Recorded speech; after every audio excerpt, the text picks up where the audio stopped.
question is, how come we're here? Why are we here? Why is it that they have that mindset full of filth with no worry or concern in the world? Torah says homosexuality is an abomination. But these so-called religious people, I'm not talking about non-religious people, we're talking about people that call themselves religious. They call themselves religious Orthodox people, yet they practice homosexuality and other abominations. Why don't they worry? Yet the Chafetz Chaim worried. Yet Rabbi Yaron Reuven worried. Yet Rav Wasserman worried.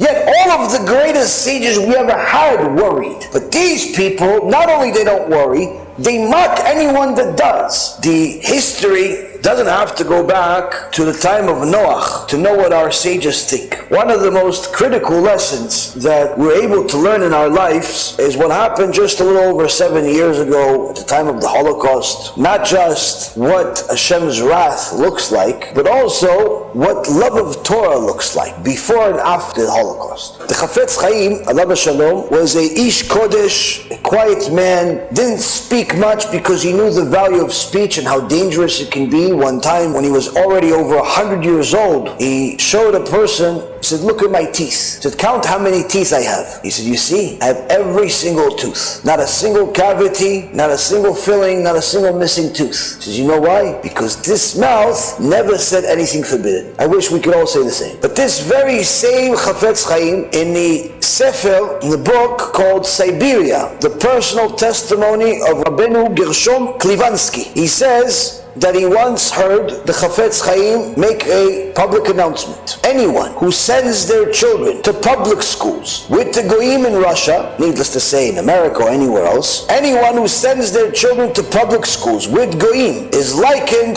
to someone who brings their children as a sacrifice to Molech. Molech is one of the famous idols in the biblical times. There was an idol that fools would bring their children as sacrifices to them. Killed their own children as a sacrifice. And the Chafetz Chaim, that never said a single word that was not allowed, says anyone that takes their kids, sends their kids to public school, is likened to someone that's bringing a sacrifice to Molech. Not just any sacrifice. Your child is a sacrifice to Molech. Just so you know, the Midrash Me'am Loez, written by Rav Kuli 300 years ago, says exactly the same thing. In Parashat Yitro, he talks about the 10 commandments, and the commandment that discusses idolatry, he says, anyone that sends their Jewish children to public schools, to the schools of the non-Jews, is committing 100% idol worship. They're going to go up to Shamayim, say, you go to the idol worship section. What section is that? That section is no share of the world to come section. That's the section. Yeah, but I gave a lot of tzedakah. Yeah, we gave you reward for that in the regular world. Now you're in a world that there is no world. What does that no world mean? Genom permanently. That's what it means. Why? But I only sent my kid to public school for only 10 years. Okay, 10 years, you ruined his whole life. Unless your kid saved you by doing tshuva and so on, which you should pray for every single day. For your kids to do tshuva if you send them to public school. But the point being is, Chafetz Chaim said the same exact thing.